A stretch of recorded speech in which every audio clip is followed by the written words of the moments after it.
videót? Na, ennyi volt.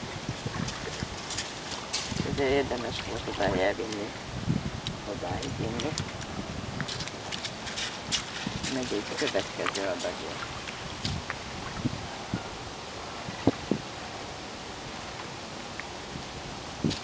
Gazol. Vízi gazol. Jó, hogy nem otthon csinálja ezt.